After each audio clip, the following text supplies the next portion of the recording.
Hello friends, welcome back to my YouTube channel. My name is Michelle Fondon. I'm an author and speaker, and welcome to my new series on the power to manifest. Now, if you're new to my channel, please subscribe below, hit the bell for notifications, and give the video a thumbs up. And if you have not yet viewed the first two videos on this playlist, after this video, go ahead and watch the other two because these videos on the power to manifest are sequential. Today, we're talking about the hierarchy of desires. This is a super duper interesting one, you guys, because a lot of people, when they have these desires, intentions, they really think like, oh, maybe I shouldn't have this desire. Maybe I shouldn't have this intention.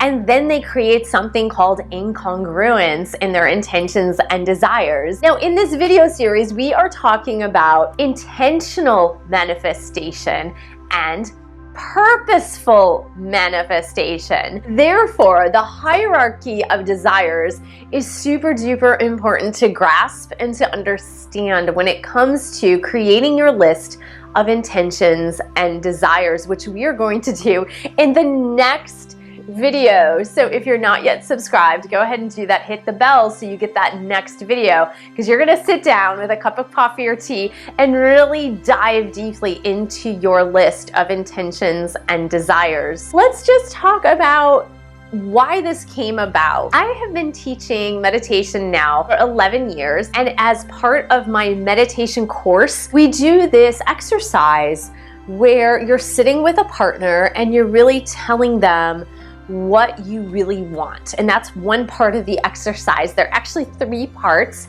but one part is saying, what do I really want? And you have to actually verbally respond to your partner. And then in return, you do the same thing with your partner responds to you. Now, sometimes when there is an odd number and there are not an even number of partners, I take on one of the students as my partner. And it's really interesting to see what happens when you have to verbally say your intentions and desires to another person. And what usually happens, or typically happens, is those intentions or desires become very, how should I say, less personal and more higher level. So if I ask somebody 10 times, what do you want? What is your desire? What do you want?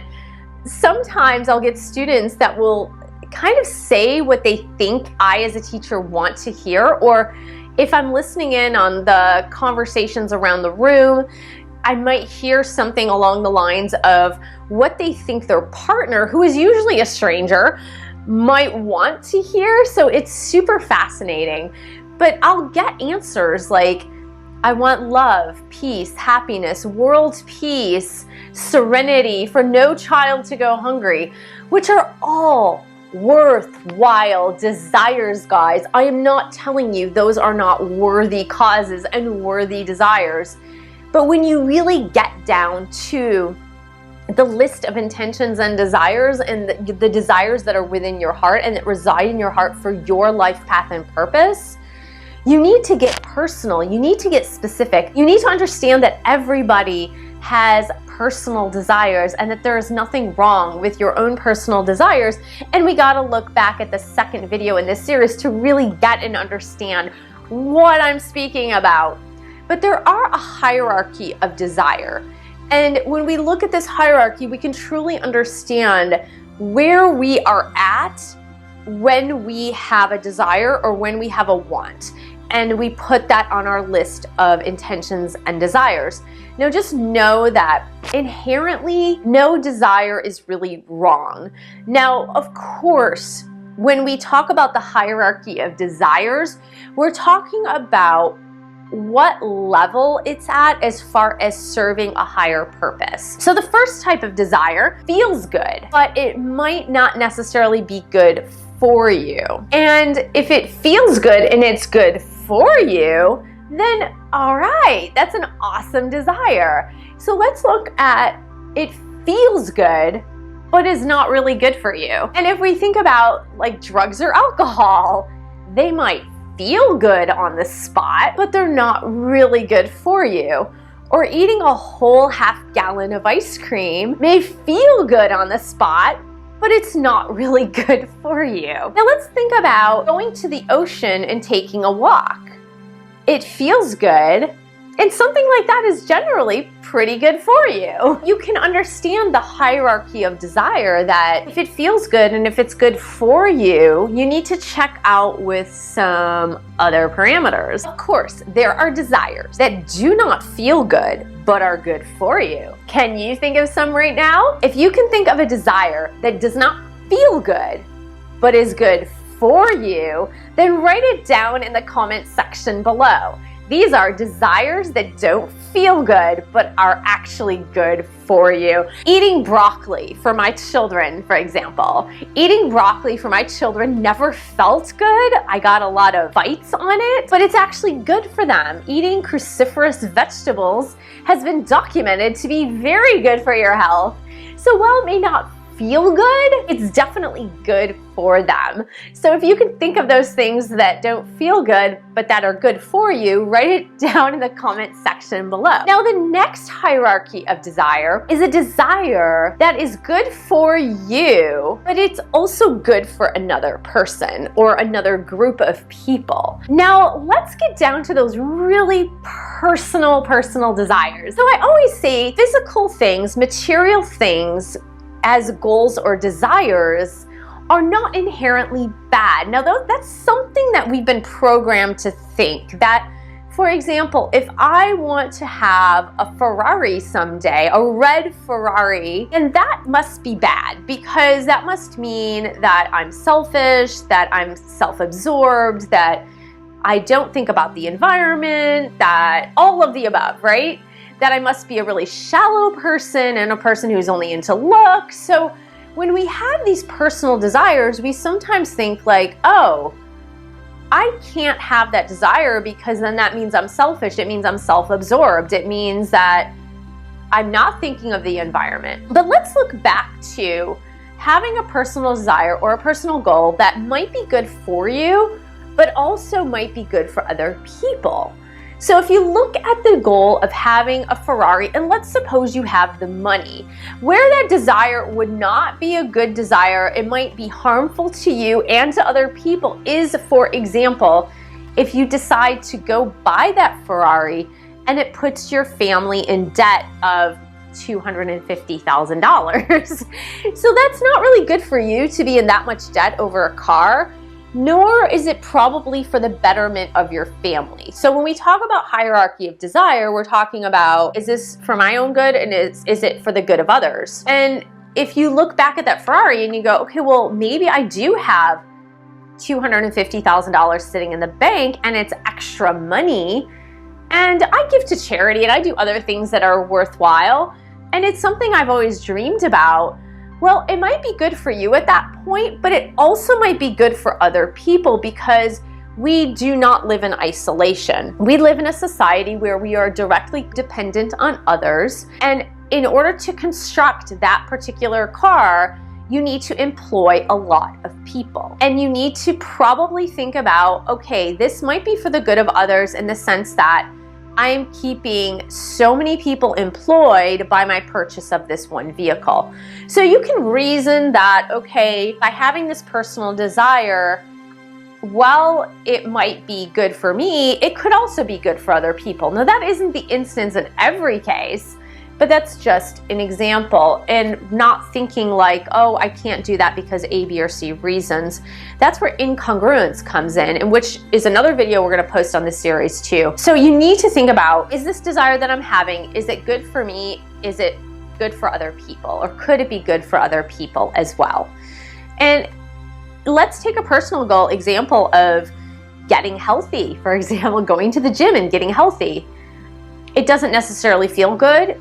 It might be good for you, but it's also good for other people because it's good for your employer. Healthy people tend to call in sick less to work.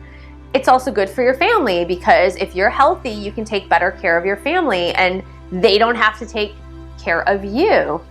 So when we're looking at goals, we look at, is it good for me? Does it feel good? And sometimes the good ones don't feel good. We already said that. But is it good for others or potentially good for others? And then the biggest hierarchy of desire, the top hierarchy of desire is it also for the greater good? Is it also for the global greater good? Now, it doesn't mean that all of your desires have to fit into the top category. It does not mean that. What it means is that as you're pondering over your list of intentions and desires, as you're pondering over the desires that you want to bring into fruition into your own life, as you really have those desires to bring forth into this world, to manifest, with your power to manifest, with your power to be a co-creator.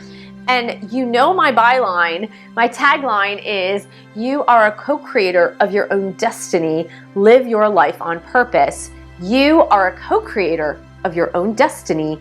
Live your life on purpose. Now, what that means is that you are a co-creator with God, Spirit, your higher self, the universe, whatever you want to call it. If you're allergic to the word God, I totally get it.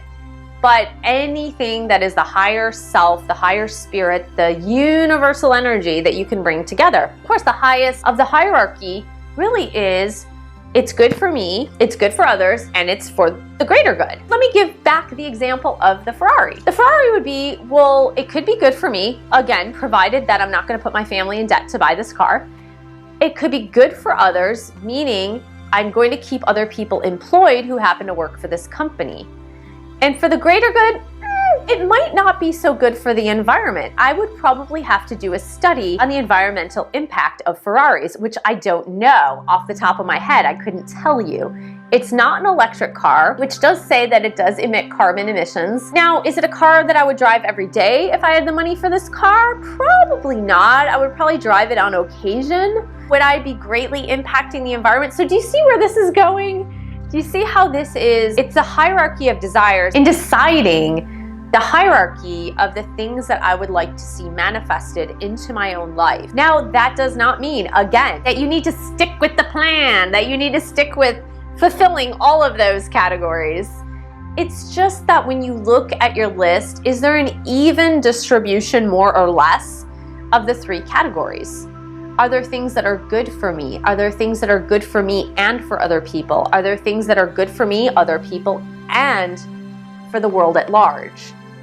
Is there like more or less an even distribution of all three? Now, here's why even distribution is super duper important in your power to manifest. It's important because many people, as I mentioned during my meditation class, many people who are well-intentioned, they figure that they can't be selfish. So they have these intentions and desires for greater causes, greater good, and for other people, but they forget about themselves. And what ends up happening is, because as humans, we have inherent needs and we have inherent desires that help to advance us on our life path, is that if we forget about the me category in our intentions and desires list, and we ignore that piece, then what happens is it tends to backfire. It tends to do this big 180 back to us, where everything seems to crumble apart because we're having needs that are unfulfilled. And therefore, when our personal needs are unfulfilled, we can't possibly start working toward helping others and helping the greater good either. So your personal needs do need to be fulfilled first. When you're making your list of intentions and desires, the smartest idea to really even it out is to make sure that you are having about a third that go to your personal desires and goals, and then a third that are also your personal desires and goals that help others, like your immediate family, friends, perhaps keeping people employed. And then the other third is really to, how can I help my global impact? How can I help the higher good? How can I help to make differences in society and changes that are just going to impact the world? And when you look at it that way, your desires become a lot more balanced. And then you can work through the manifestation of your desires and it'll become more realistic for you. And really that's the end goal. The end goal is you want to be consistent, you want to have congruency, and you want to allow your desires to come to fruition faster so that you're aligned with universal energy. Thank you so much for joining me. Thank you for subscribing to my channel below. Hit the bell for notifications. Thank you so much for giving the video a thumbs up. Thank you for sharing this video with other people, family and friends, and those that love to learn about manifestation and creating the life that they desire. And thank you so much. You can support this YouTube channel that doesn't really support itself. You can support this YouTube channel by buying one of my published books, or 2 or 3. You can also pledge support for equipment, which I'm really in need of a lot of new equipment, which I'm manifesting, of course. I'm in need of a lot of new equipment for 2020, but www.patreon.com/Michelle S. Fondin, and I will see you in the next video.